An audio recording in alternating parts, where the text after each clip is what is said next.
teorinya juga kan waktu kita Iya. diajak ngobrol dengan teman sekantor tuh pasti kita bingung sendiri, tapi kalau kita udah tahu kita jadi lebih cepat nangkep gitu. Iya bener-bener. Nah, kalau tadi itu mungkin dari segi mata kuliah ya. Kalau Mm-mm. misalnya dari segi skill, mungkin ada nggak skill yang kakak pelajari pada Mm-mm. waktu kuliah yang membantu banget nih pas masa internship ataupun kerja sekarang? Oke. Kalau dari soft skill ya, dari soft skill juga di BINUS itu sebenarnya membantu banget gitu. Karena kalau yang di jurusan aku terutama itu banyak mata kuliah yang menyuguhkan berbagai studi kasus untuk kita pelajarin. Baik itu di tugas maupun pada saat di final exam itu kita banyak belajar menyelesaikan berbagai macam kasus gitu. Terutama yang hubungannya dengan teknologi informasi kan. Nah, jadi di situ aku bisa mengembangkan soft skill problem solving itu tadi sih sama critical thinking gitu.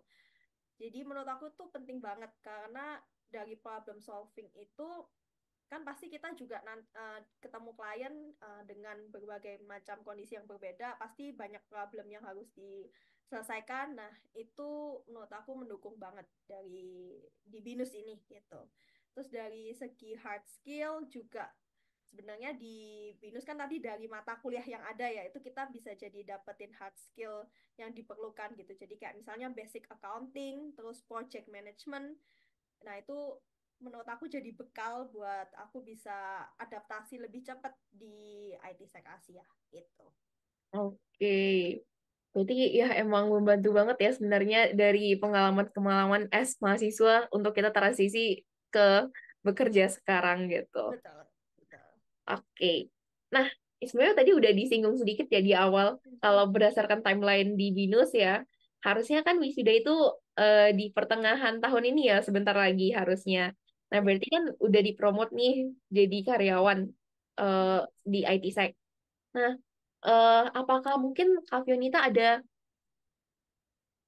trik mungkin atau tips untuk mungkin penonton-penonton kita gimana sih caranya gitu untuk kayak mungkin lebih cepat gitu untuk advance in career wise gitu karena kan sebelum keluar SKL udah di offer nih jadi karyawan tetap.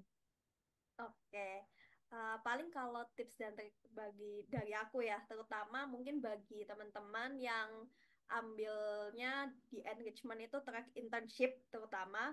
Nah, kalaupun sekarang lagi masa internship atau mau daftar internship itu kita selama di magang itu harus kasih performa yang maksimal gitu. Jadi kita kasih gitu kemampuan yang terbaik kita gitulah.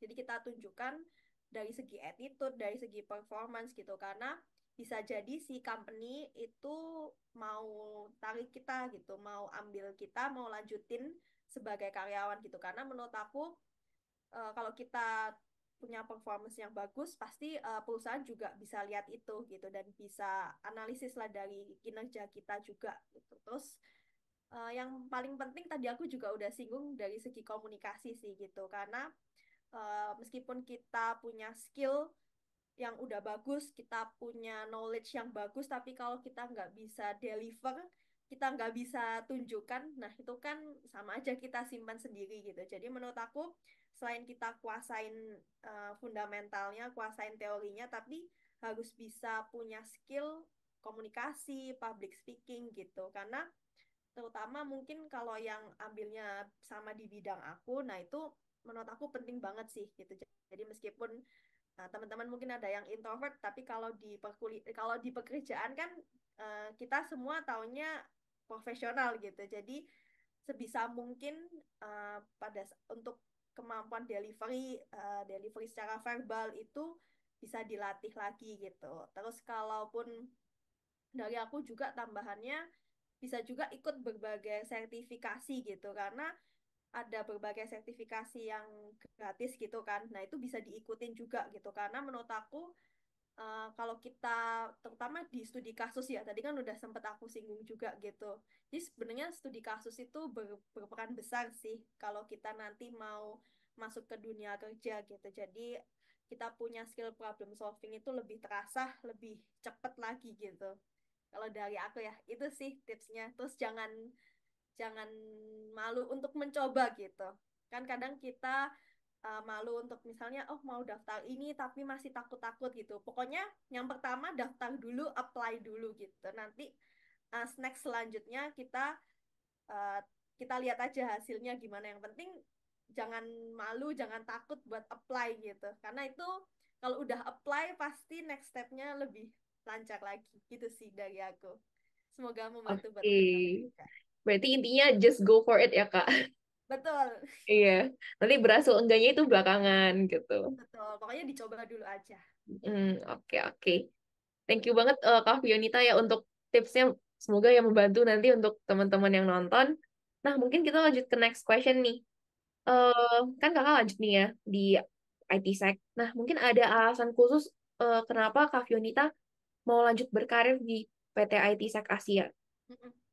Nah, kalau dari aku sendiri selama udah 1,5 tahun ini ya mau tetap lanjut di IT Sec Asia itu pertama karena ekosistem dan lingkungan kerjanya itu sangat suportif menurut aku gitu. Jadi termasuk rekan kerja dan senior-seniornya itu jadi bisa mendukung untuk development diri aku gitu. Jadi semakin bisa mengembangkan soft skill, hard skill itu karena ada ekosistem yang mendukung gitu. Terus menurut aku juga IT Sec Asia itu saat ini juga semakin mengembangkan sayapnya di bidang keamanan informasi. Jadi saya jadi punya kesempatan untuk terjun langsung ke berbagai proyek yang sedang booming gitu saat ini di bidang keamanan informasi. Terus benefit yang ditawarkan dari Etisec pun juga sangat mendukung ekosistemnya yang sudah sangat baik gitu. Itu dari aku. Oke, berarti ya environment itu penting banget juga ya ya. Betul. Oke, terima kasih untuk jawabannya Kak Fionita. Nah, mungkin last question nih. Eh, Mungkin ada nggak target yang ingin dicapai selama bekerja di mungkin di PT Edisek Asia atau bagaimana mungkin Kak Fioneta melihat diri kakak itu 5 tahun ke depan? Oke, tentunya sebelumnya sebelum sebelum magang tuh pasti banyak sih di antara kita yang bingung ya kira-kira terutama di sistem informasi gitu kira-kira kita spesialis di bidang apa ya kira-kira kita sukanya sebagai apa gitu karena kan pilihan pekerjaannya banyak gitu. Nah, setelah adanya kesempatan magang ini terus bekerja itu target saya sendiri itu pingin tetap di bidang keamanan informasi, di cyber security gitu. Jadi targetnya bisa ke jenjang karir yang lebih tinggi lagi dan di saat yang bersamaan ingin terus mengembangkan soft skill dan hard skill karena kalau dari nasihat dari senior aku tuh di bidang keamanan informasi itu nggak ada waktu kita itu berhenti belajar, kita tuh terus belajar kan karena kita kalau lihat serangan cyber tuh kan terus berkembang ya gitu. Jadi kita nggak boleh ketinggalan. Jadi kita harus terus belajar terus gitu. Nah, caranya bisa dengan ikut pelatihan, training. Nah, itu target aku ke depannya bisa dapat sertifikasi yang sejalan dengan pekerjaan aku gitu. Jadi, kalau kita bisa dapat sertifikasinya itu kan berarti kita punya kredibilitas gitu, lebih lebih lagi. Dan tentu terakhir dari aku sih ingin terus nambah knowledge gitu. Kalaupun nanti ada kesempatan untuk di bidang akademik lanjut ke S2 itu pasti sangat terbuka buat aku. Itu. Oke, berarti lebih fokus ke self improvement ya untuk kedepannya Kak. Oke, Betul. Oke, thank Coba you banget. hal-hal baru. Ya. Oke, thank you banget Kak untuk jawabannya ya. Ya, Mungkin dari aku udah sih. Mungkin dari kakak ada yang mau ditambahkan ya untuk mungkin last message untuk penonton kita. oke. Paling last message dari aku buat teman-teman yang mungkin mau lagi intern atau selesai intern gitu, terus bingung nih nanti untuk nextnya gimana itu menurut aku kalau memang ingin mencoba bidang yang baru dari yang intern itu jangan ragu-ragu gitu pokoknya siapkan diri kalian baik itu dari skill dari soft skill hard skill itu disiapkan juga gitu kalaupun memang butuh waktu take your time aja gitu jangan terburu-buru juga gitu jangan bandingin diri kita dengan orang lain gitu sih dari aku. Oke, thank you banget ya kata-katanya ya. sangat menginspirasi banget untungnya. Atau mungkin eh dari aku sih, thank you banget untuk Kak Fionita udah meluangkan waktu ya tentunya untuk video profile kali ini. Dan ya mungkin semoga membantu juga sih informasi-informasi, udah banyak banget ya sebenarnya tips and tricks yang di-share oleh Kak Fionita. Semoga membantu banget untuk teman-teman mahasiswa yang nonton video profile ini. Nah, mungkin sekian Oke. untuk video ini. Kita bakal ketemu di next time lagi. Thank you. Oke, thank you. Bye-bye. Thank you.